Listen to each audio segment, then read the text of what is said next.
ఎవరైనా అటువంటి జ్ఞానం లభిస్తే వాళ్ళని మనం ప్రార్థన చేస్తే, ఈ రోజు ఇక్కడికి వారు మొదటిసారిగా వచ్చినా కూడా వారి ఇలవేంపు కానీ వారి అబ్బాయి పేరు కానీ రంగనాథుడు, ఆ దేవుడి మీద ఆయన ప్రత్యేకమైనటువంటి దీనితో ఈ రోజు ఎన్ని పనులున్నా నేను కళ్యాణోత్సవంలో పాల్గొంటానని చెప్పి వారు వచ్చి పాల్గొన్నందుకు మన యొక్క రంగనాయక స్వామి భక్తుల తరపున వారికి కృతజ్ఞతలు తెలియజేస్తూ ఇప్పుడు మంత్రివర్యులను మాట్లాడవలసిందిగా కోరుతా ఉన్నాను.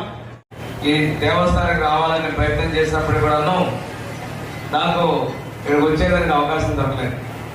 ఒకరోజు దగ్గరలో వచ్చి గుడికి వెళ్దామంటే ఆ రోజున శనివారం మాత్రమే దర్శనం ఉంటుంది చెప్పడం జరిగింది. ఏదేమైనా అశోక్ రెడ్డి గారు తప్పనిసరిగా ఈ 4 రోజుల్లో ఒకరోజు మీరు అవకాశం ఉంటుందని చెప్పడం, వారికి కూడా ఈరోజు దేవుడు స్వామివారి దర్శన అవకాశాన్ని కల్పించేందుకు తప్పనిసరిగా స్వామివారి కటాక్షాలు మనందరికీ ఉన్నాయని చెప్పేసి భావిస్తూ ఈ కళ్యాణోత్సవం పాల్గొనే అదృష్టం కలిగింది.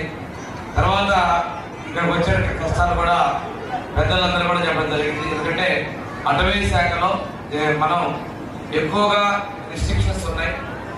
అదేవిధంగా ఇది చూస్తే చుట్టూ కొండలు ఇంతలో వస్తే బాగా డౌన్లో లోయలో ఉన్నటువంటిది, ఆ నెమలి గుండం కూడా చాలా లోతుగా ఉందని చెప్పేసి ఇక్కడ అర్చక స్వామి కూడా తెలియజేయడం జరుగుతూ ఉంది.